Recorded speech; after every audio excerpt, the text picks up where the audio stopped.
Je vais juste reprendre le chant les paroles du chant avant de commencer le message.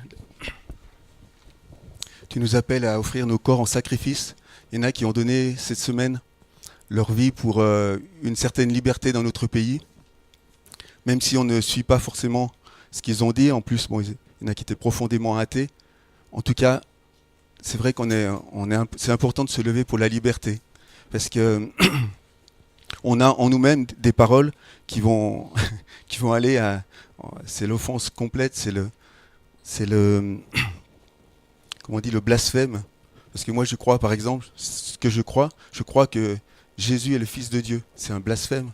Que Mahomet n'est pas le vrai prophète, c'est un blasphème. Voilà, et c'est pour ça que c'est important d'avoir la liberté de penser dans notre pays et partout dans le monde. Mais beaucoup de nos frères et sœurs meurent à cause de cette non-liberté. Donc c'est bien que la France se lève. Je vous fais juste un jeu de mots aussi quand même pour détendre. On met tous je suis et puis donc moi je vous dis c'est bien de soutenir la manif et tout ce qui se passe, mais je ne veux pas suivre Charlie. Moi vous savez qui c'est que je suis ? Je suis Jésus. Voilà, donc je suis Jésus. Je suis pas Jésus, mais en même temps je suis appelé à l'être. Voilà, un jeu de mots et un slogan pour nous. Amen. Je suis Jésus et on n'ait pas peur devant la mitraillette, devant la Kalachnikov. Moi je veux pas confesser le Coran. Est-ce que nous, on est prêts aussi à ne pas confesser le Coran ? Enfin, confesser, c'est pas le Coran, la prière de foi des musulmans. Voilà. Amen. On n'est pas obligé de dire Amen. Ça. On risque sa peau.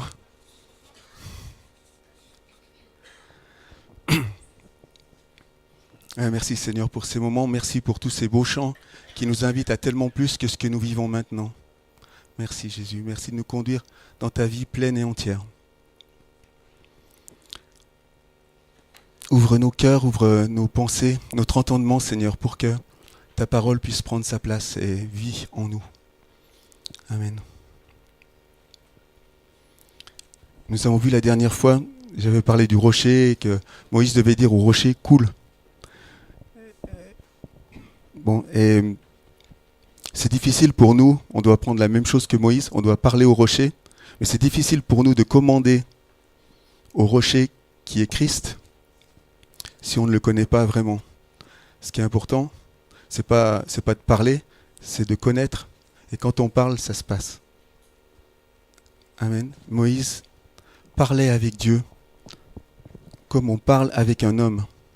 Il se retrouvait dans la tente de sa présence, dans le tabernacle. Il parlait avec Dieu. Et c'est cette présence qui lui permettait d'obéir à Dieu et de parler en son nom.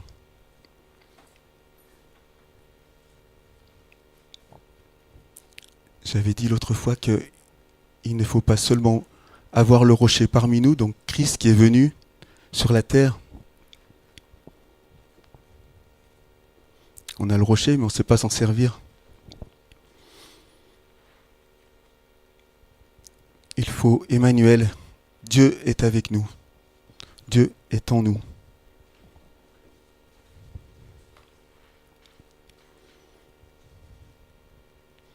C'est une relation plus proche avec Dieu, avec ce rocher. Christ en nous, la nouvelle naissance. Il a promis aux disciples, « Je suis avec vous tous les jours jusqu'à la fin du monde. »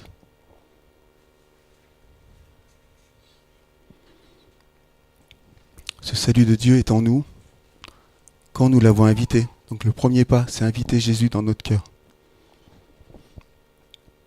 Cette semence de Dieu en nous. J'ai oublié de vous dire le titre du message, c'est « Faire grandir la semence en nous », la semence de Dieu en nous. Donc le premier point, c'est « La semence est en nous », c'est important. Jean 1, verset 12, « À ceux qui l'ont reçu, la parole, ou Jésus, elle a donné le pouvoir de devenir enfant de Dieu. » Donc simplement recevoir la graine de l'évangile, de la parole de Dieu, de cette vie, de ce salut, on devient enfant de Dieu. Mais enfant ne veut pas dire fils, c'est bébé de Dieu, on devient bébé. Et le deuxième point, ça serait qu'il nous faut grandir pour devenir des fils de Dieu.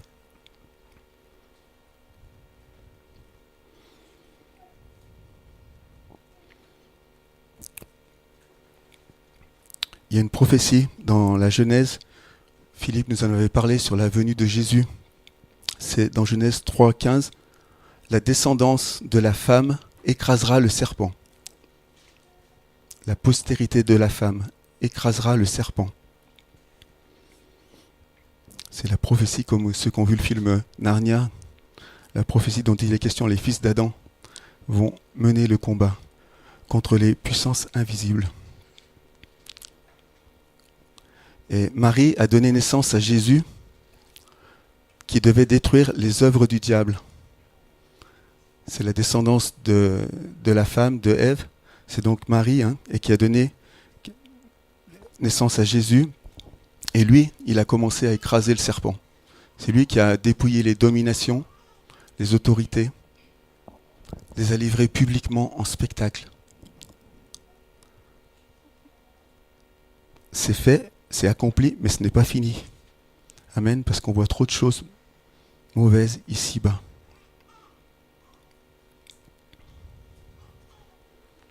Quand nous croyons en Jésus, nous faisons partie de sa postérité. La postérité de la femme qui devait venir. Tous ceux qui ont cru en Christ ont fait partie de cette bénédiction de Dieu.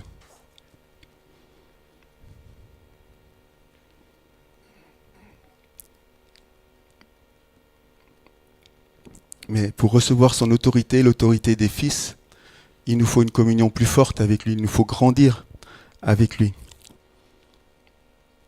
Et pour grandir, il faut prendre nos repas avec lui. J'avais parlé l'autre fois de l'autorité relationnelle. On doit manger avec lui et lui avec nous. C'est dans Apocalypse 3,20. Jésus frappe, il dit « Je désire manger avec toi et toi avec moi ». Donc c'est vraiment une communion plus forte que du superficiel.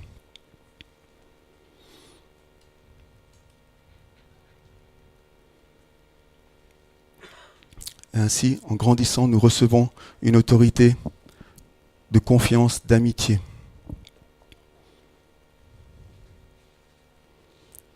Nous devenons vraiment son habitation, sa maison, faite non pas par la main des hommes, mais par la main de Dieu. Une maison spirituelle, quand nous grandissons, que nous laissons grandir en nous. Mais alors, quelle œuvre devons-nous faire quand nous sommes appelés à grandir? Pourquoi faire?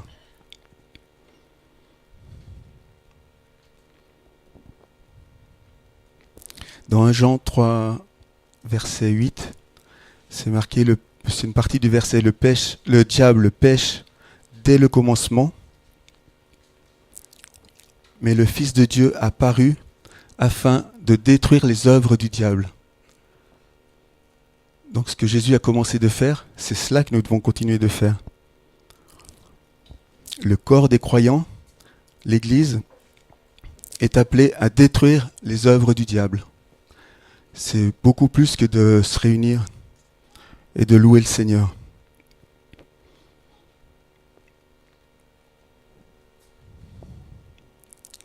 Alors j'en fais encore une parenthèse parce que dans le contexte, détruire les œuvres du diable, ça ne veut pas dire détruire les infidèles. On est bien d'accord. Aucune guerre contre la chair et contre le sang. Mais c'est détruire les mensonges de l'ennemi. Reprendre position par la vérité. La vérité nous a affranchis, et elle va affranchir d'autres qui sont dans l'esclavage. Détruire les œuvres du diable, c'est donc annoncer la vérité aux pauvres, aux malheureux, cette bonne nouvelle de la réconciliation avec Dieu.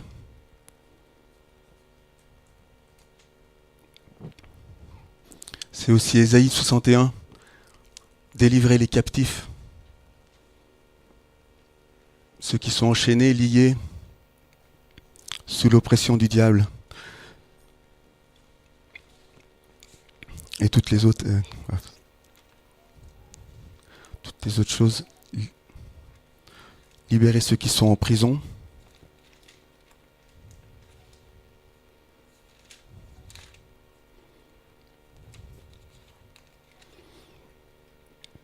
L'onction du Seigneur est sur nous pour cela. Guérir ceux qui ont le cœur brisé. Toutes ces guérisons émotionnelles, ces guérisons du passé, c'est important. Ça, c'est détruire les œuvres du diable. Ce que le diable a fait dans des familles, dans des personnes, dans des enfants. On peut le détruire par la prière et la relation d'aide, vraiment amener la vérité dans la personne.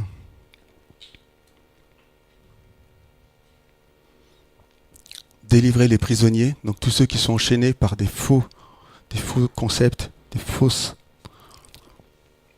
paroles, et proclamer l'année de grâce du Seigneur.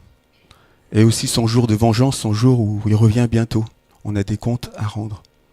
Voilà, ça fait partie de ces œuvres à détruire, les œuvres des ténèbres qui font croire qu'on vivra éternellement, qu'on n'a pas de compte à rendre à personne. C'est des mensonges. Consoler tous ceux qui sont dans le deuil et mettre aux enfants de Sion la joie et l'habit de louange à la place de l'esprit abattu. On l'a chanté dans un chant ce matin, mais j'ai l'impression que ça nous passait au-dessus. C'est vrai que c'est un chant un peu catholique, à consonance. On veut y aller pour le Seigneur, mais on va voir comment rentrer dans la promesse, pas seulement avec notre tête, mais avec le Seigneur. Amen. Donc c'était juste une parenthèse.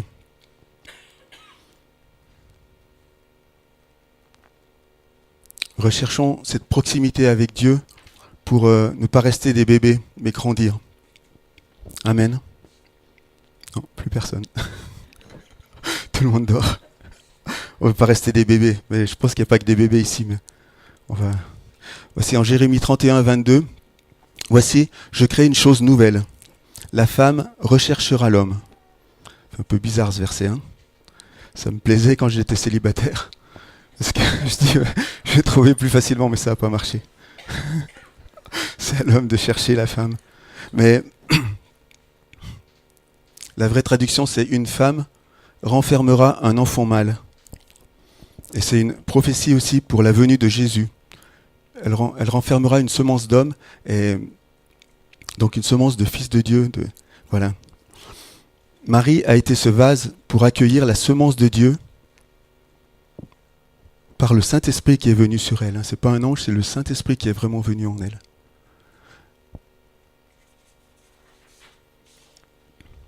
Elle a accueilli le germe de la parole de Dieu qui devint le Christ Jésus. Mais ce n'est pas réservé à Marie, ce principe il est aussi pour nous, si nous pouvons et nous devons accueillir cette semence de Dieu. Pas seulement physiquement, pas corporellement, mais la parole rentre dans notre corps, dans nos oreilles, dans notre tête, notre intelligence. Dans nos émotions, des fois, on est vraiment touché par la parole, mais il faut qu'elle aille encore plus profond dans notre esprit pour qu'elle prenne vie, dans nos entrailles, pour dire... Ouais. Et dans ce cas, nous formons ensemble un temple spirituel.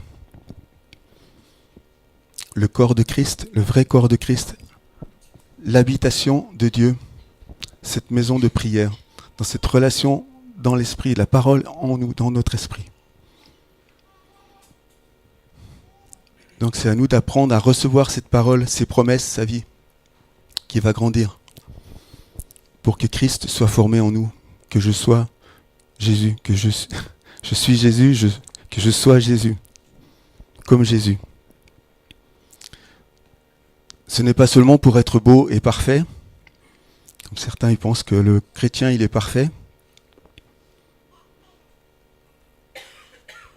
mais c'est pour manifester cet amour de Dieu, ce qu'on a chanté, qu'on soit des bâtisseurs d'amour, la réconciliation, manifester la réconciliation avec Dieu. Je n'ai pas peur de la mort, parce que je sais où je vais. Voilà, moi ça ne me fait pas peur. j'ai- tranquille, quoi. Voilà, la réconciliation, et pour accomplir toutes ces œuvres de Dieu. Voilà ce qui est important aussi, détruire toutes ces œuvres du diable. Et beaucoup s'y sont attaqués déjà dans l'Église, par la relation d'aide, par toutes les œuvres d'annoncer la parole, d'aller à l'extérieur. C'est déjà quelque chose qu'on a commencé de faire.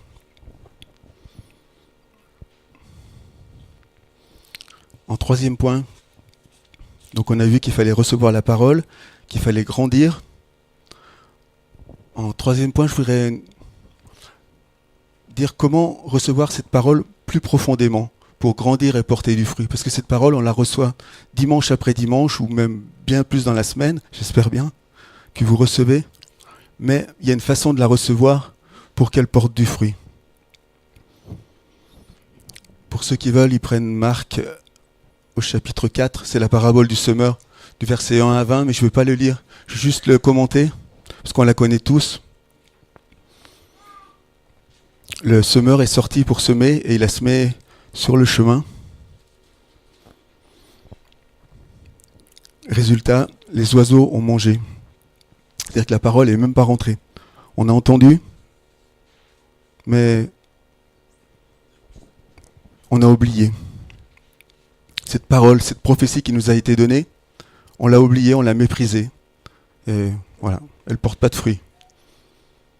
Ce n'est pas seulement les païens, c'est nous-mêmes qui avons méprisé des paroles. Le deuxième terrain, il est peu profond, mais parmi les cailloux. Mais il y a assez de terre pour que le grain s'élève.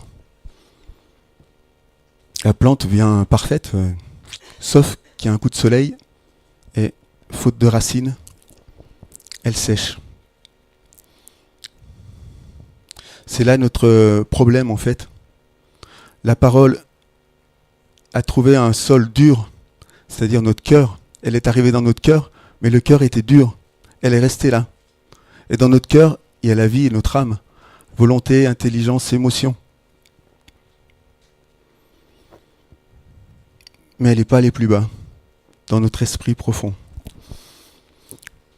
La parole est restée dans notre tête, je le sais, dans nos émotions, je le ressens, dans notre intellect, mais ce n'est pas suffisant quand survient l'épreuve.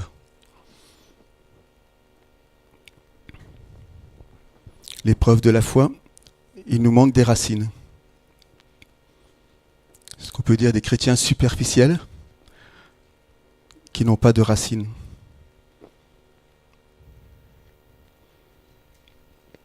On approfondira encore après ce terrain. C'est comment faire descendre la racine.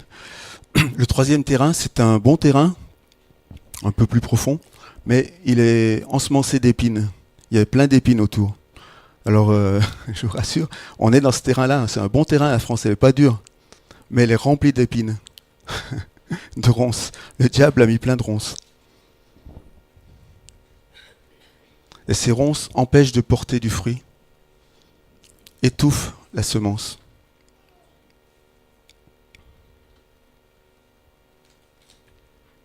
C'est à nous d'entretenir notre champ, notre terrain, garder nos priorités, notre emploi du temps, pour ne pas se laisser manger et étouffer. C'est notre choix.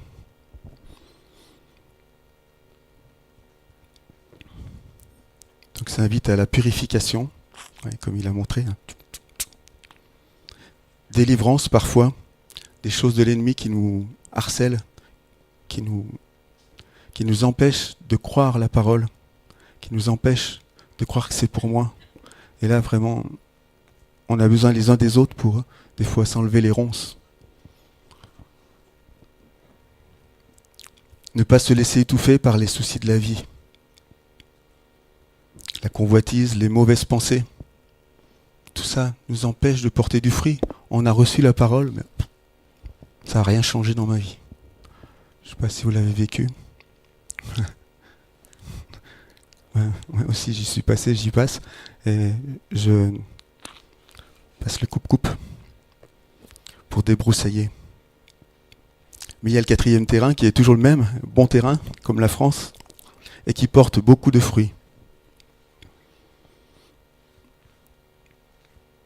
Et c'est Christ en nous, dans notre esprit, pas seulement dans notre âme, qui ne reste pas seulement dans notre tête ou dans le sommet de notre cœur, mais vraiment qui descend dans la relation avec Dieu, dans nos entrailles, vraiment quelque chose qui reste plus fort et qui tiendra dans l'adversité. Les racines, jour après jour, qui descendent, et qui vont chercher à cette source souterraine, invisible, mais fidèle. Amen. Donc c'est Dieu qui nous appelle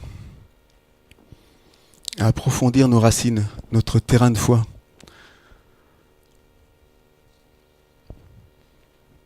Pour qu'on s'en ancre plus profondément que dans le ressenti de nos émotions, que notre compréhension, notre intelligence, moi je veux diriger ma vie, notre intelligence, c'est comme ça, ou ma volonté. C'est ma volonté, oui.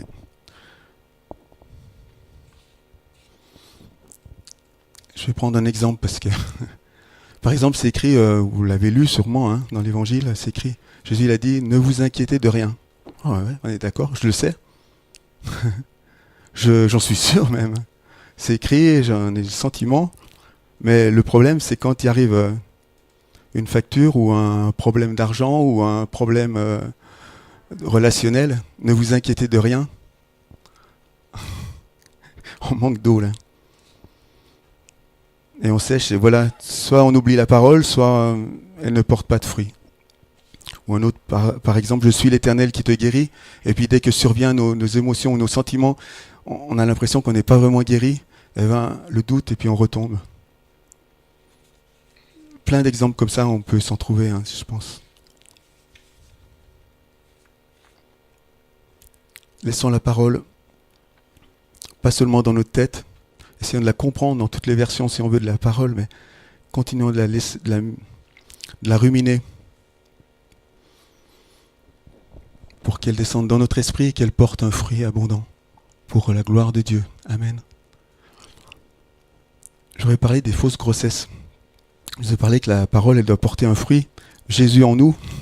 Mais il y a des grossesses mal placées. Par exemple, quand on reçoit la parole dans notre intellect, on a compris vraiment que Jésus est le Fils de Dieu. Ouais. Et puis la tête, elle gonfle, enfin, on va dire, on va le prouver même par les Écritures, et puis il est réellement le Fils de Dieu. Même Marthe et Marie, elles le croyaient vraiment. Mais bon, c'était pas des grosses têtes. Mais je veux dire, des fois, on a tellement, on se fait des raisonnements religieux, mais on ne va jamais accoucher de quelque chose, quoi. C'est que des pensées, c'est que du vent, quoi, en fait. Même si c'est de la vérité, c'est pas suffisant. Voilà, c'est une grossesse mal placée, c'est juste dans la tête. Ça existe des fois des chrétiens dans leur tête. Il y a aussi les chrétiens qui croient. Ouais, je donne un exemple. Ouais. Je le crois dans mes pensées, je le pense très fort. Je croise même les doigts, mais il ne se passe rien dans la prière. Je crois, je le sais. Ouais. Quand on reçoit la parole dans nos sentiments, vraiment on était touché pendant la louange. Il y a un moment particulier, il y a eu la présence de Dieu, j'ai reçu une parole. On la reçoit dans nos sentiments, mais si elle ne va pas jusque dans notre esprit, soit on l'oublie, soit elle ne va pas porter de fruits non plus. C'est important de vraiment en tête à tête avec le Seigneur de manger ces paroles, de les ruminer. Et donc les sentiments, il y a des moments, les sentiments ils s'en vont, et puis la parole, elle n'a plus de fruits, quoi. Ben, ça y est, c'est foutu. Je suis plus guéri, je suis plus. C'était pas pour moi. Puis quand on reçoit dans notre volonté, ouais, moi je veux vraiment suivre le Seigneur, hein. Je veux faire tout ce que Jésus ferait à ma place, dans ma volonté. Je crois de toutes mes forces, mais il y a un moment où ça fatigue et puis on n'arrive pas à voir des grandes choses. On voit que des petites choses, c'est déjà pas mal, mais on ne voit pas les grandes choses que Dieu a promises. Notre volonté propre ne suffit pas. On doit abdiquer. Voilà. Donc voilà, ça c'est des grossesses mal placées dans notre âme. volonté, intelligence, émotion, pas suffisant. Mais je vous encourage quand même, ces fausses grossesses, elles sont quand même un fruit qui est pour le royaume de Dieu. C'est-à-dire qu'on n'a pas cru en vain. Celui qui a cru, même s'il a cru que dans sa première partie, ça porte un fruit, le fruit de la parole.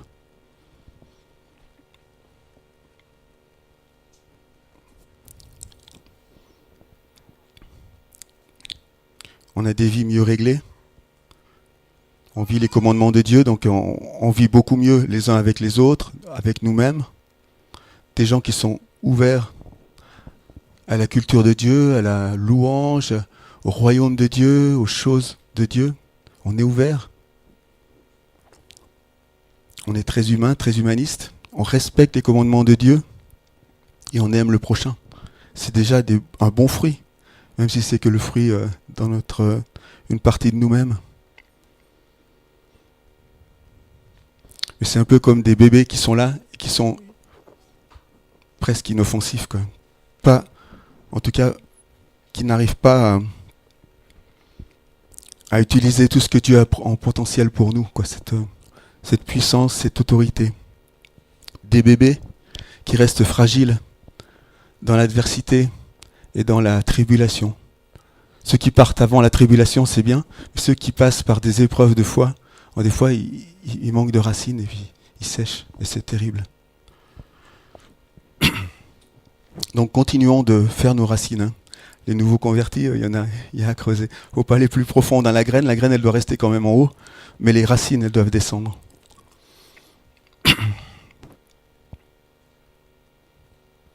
On va parler de la vraie grossesse alors, dernier point.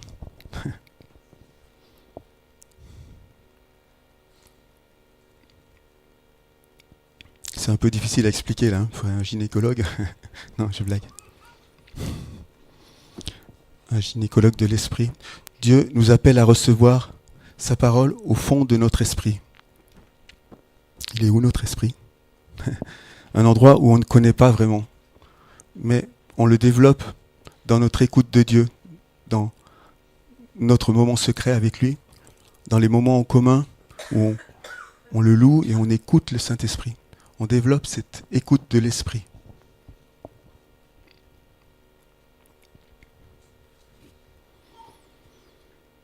C'est un endroit sombre, secret, inconnu pour la plupart d'entre nous.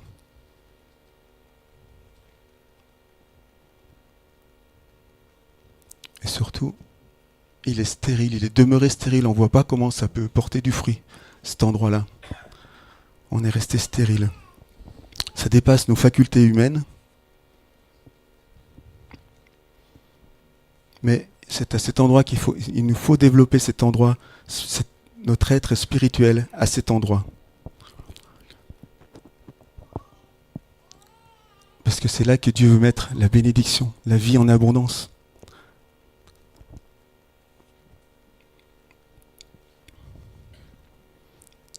Mais cet endroit, c'est l'endroit de la prière, c'est l'endroit de la communion avec Dieu.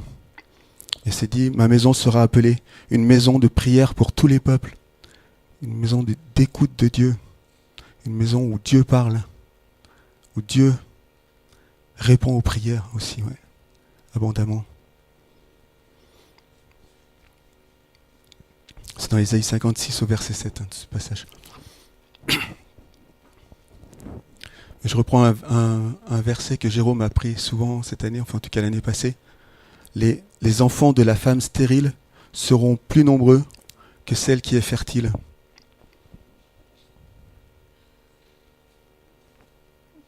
Et je le prends en prophétie pour nous cette année. C'est-à-dire que humainement, on peut augmenter avec notre bonne volonté, nos bons sentiments et notre bonne intelligence. On peut augmenter. Mais spirituellement, on peut vraiment porter du fruit infiniment plus par la prière, par l'esprit.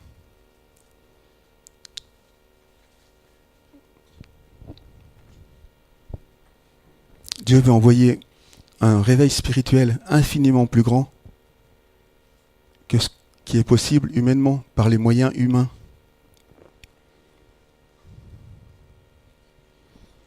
Il peut nous envoyer des cœurs préparés. Vous avez déjà trouvé des cœurs préparés, des fois des gens, ça rentre. La parole rentre. Mais ces cœurs, ils ont été préparés quand on fait tomber les hommes forts qui sont sur la ville, qui sont ces autorités spirituelles qu'on ne voit pas. Et ceux-là, ils tombent dans la prière et dans l'unité. Si on reste des bébés, on s'occupe de nos petits problèmes. Si on devient des fils, on est appelé à être des fils, qui on veut écraser vraiment cette tête du serpent, ces œuvres de l'ennemi. Il va falloir peut-être lever un peu plus la tête vers le Seigneur.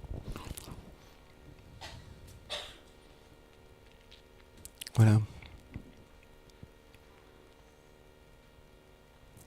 Ouais, ces puissances invisibles qui retiennent la vérité captive à l'obéissance de Christ. C'est ce qu'on voit, hein, de toutes ces fausses doctrines aussi, toutes ces, quelles qu'elles soient, ces fausses choses.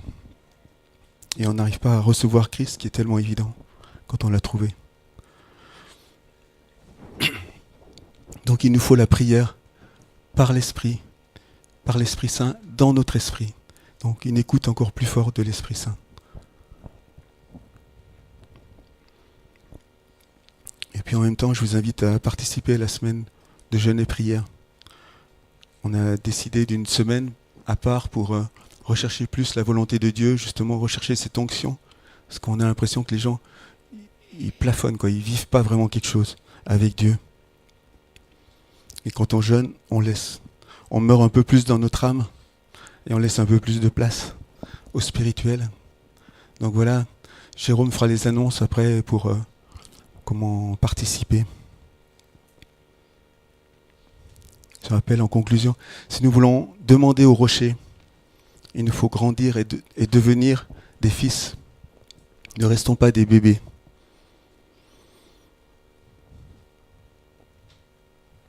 S'approcher de lui, s'enraciner en lui, profondément dans ses promesses. Dans notre cœur profond, donc dans notre esprit, au-delà du ressenti, de la compréhension, de l'intelligence, de la compréhension humaine et de notre volonté propre. Laissons vraiment descendre les choses en nous pour porter du fruit au centuple et détruire les œuvres du diable, des ténèbres. Amen.